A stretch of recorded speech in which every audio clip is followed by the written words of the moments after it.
Vamos a revisar una historia poco difundida de cómo el Perú se pobló de norte a sur y un mito poco difundido de Manco Cápac cuyo origen esta vez se ubica también al norte en el hoy Ecuador y no en el sur. Estas son dos leyendas que se entrecruzan. La primera es atribuida al jesuita Giovanni Agnello Oliva, un sacerdote muy ilustrado. Nacido en Italia en 1572, siendo joven viene a este continente, primero radica en Quito y luego en Lima. Él, interesado mucho por los relatos de los indios, elabora según se imagina una posible historia que explicara la fundación del imperio de los incas. Así como él llega por el Ecuador, postula que después del diluvio universal, tal vez arrastrados por tempestades llegaron a través del mar los primeros pobladores del Perú, entrando por Caraquez, que ahora es costa del Ecuador. Ahí hicieron un alto, para después irse extendiendo en las demás tierras y provincias del Perú.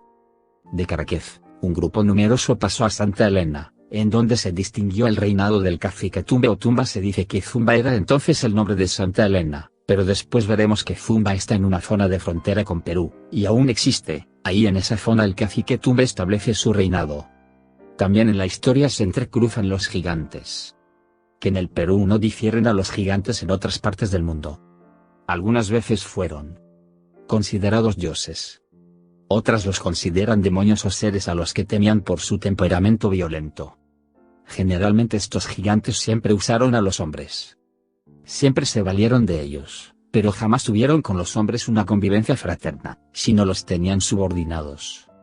Esta segunda leyenda de la llegada de los gigantes a Santa Elena ha sido recogida por los cronistas españoles como Cieza de León, López de Gómara, Garcilaso de la Vega, Zárate, Acosta y Herrera. Estas leyendas tienen algunas variantes según quien la narre.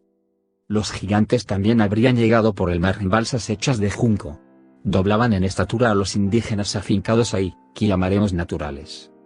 Ellos tenían grandes ojos, el cabello largo lo usaban en trenzas, no tenían barba, algunos llegaron desnudos, otros estaban cubiertos con pieles, tal como relataban los navegantes europeos que tuvieron contacto con ellos al sur del continente. Solo llegaron gigantes varones, no traían mujeres.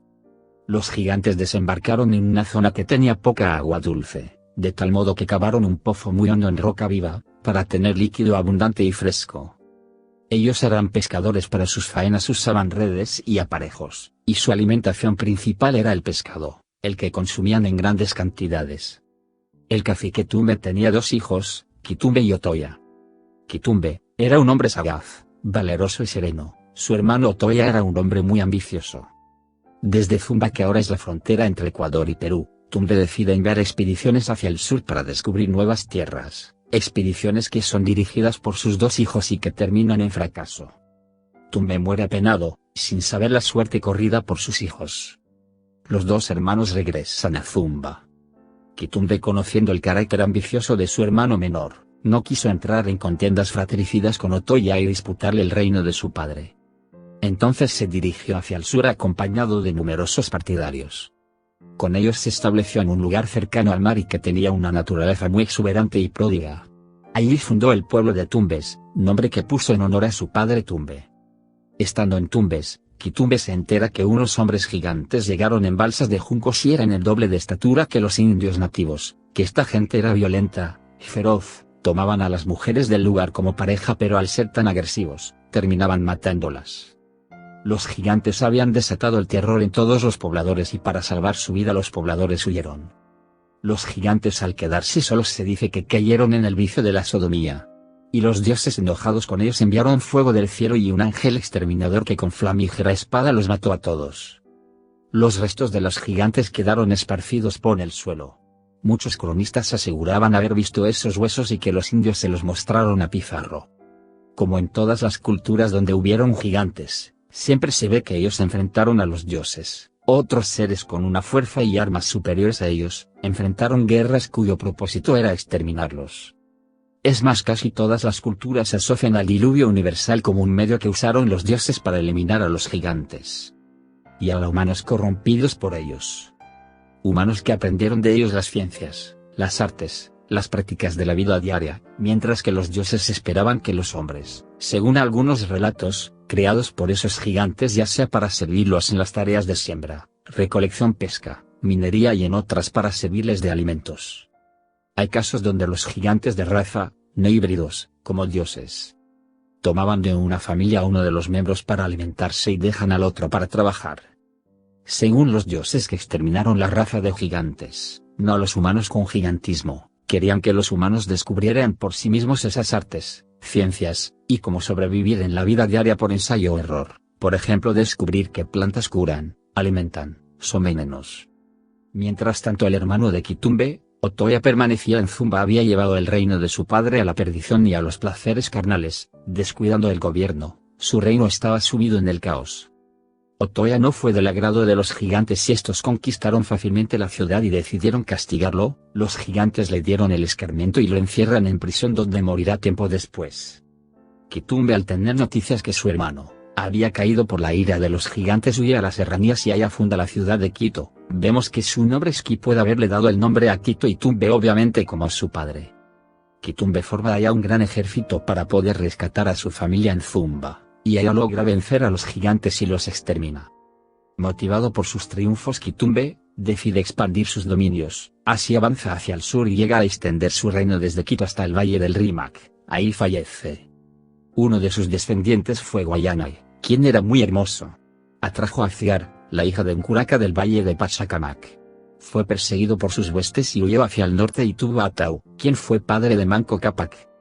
En esta leyenda de Quitumbe, Manco Cápac, a los 30 años, partió hacia el sur para conquistar el Cusco y formar desde ahí lo que fue el imperio de los incas, del cual Atahualpa es su descendiente.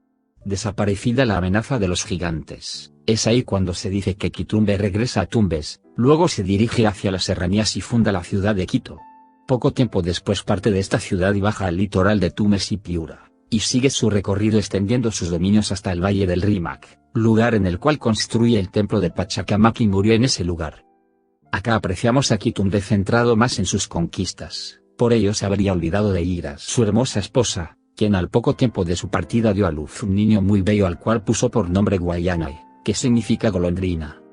Ira, a la vez que hermosa, era una mujer terriblemente celosa y por ello resentida por el olvido de Quitumbe, se consumía en celos y deseos de venganza, quiso vengarse de Quitumbe sacrificando a su hijo Guayanay. Se dirigió hacia las altas montañas, y ante un precipicio mientras imploraba venganza a Pachacamac y al sol trató de lanzar a Guayanay desde las alturas. Pero en ese preciso momento un ave de rapiña le arrebata a Guayanay y vuela velozmente hacia occidente para depositarlo con sumo cuidado en la isla de Puna. Guayanay permaneció en dicha isla hasta que tuvo 22 años y luego se trasladó a tierra firme donde tuvo mala suerte de ser apresado por un curaca que lo condenó a muerte. Era Guayanay un joven hermoso, de elevado porte, tez blanca y de cuerpo atlético y cabellos crespos. Por ello, mientras esperaba que se cumpliera su sentencia de muerte, era visitado en la prisión por muchas jovencitas arrastradas por su hermosura. Una de ellas era Cibar, la hija del curaca, quien se había enamorado del joven y se propuso liberarlo. Engañando a los guardias, logró sacarlo de su prisión y huyeron juntos. Luego de ser objetos de ardua persecución en la cual Guayanay se vio obligado a matar a algunos de sus perseguidores, lograron llegar a orillas del mar y en una balsa se dirigieron a la isla de Puna donde había crecido Guayanay. Uno de estos hijos de Guayanay y de Cigar fue Atau, de quien nació Manco Cápac. Cuando Manco Cápac cumplió 30 años, su padre Atau le dio la misión de conquistar tierra firme. Es así como Manco Cápac, acompañado de numerosos séquito y canoas, se dirige al continente donde después de caminar mucho tiempo llega al lago Titicaca, desde donde retorna al Cusco para fundar el gran imperio de los incas. ¿Y tú qué piensas? Deja tu comentario. Gracias por estar acá. Hasta la próxima.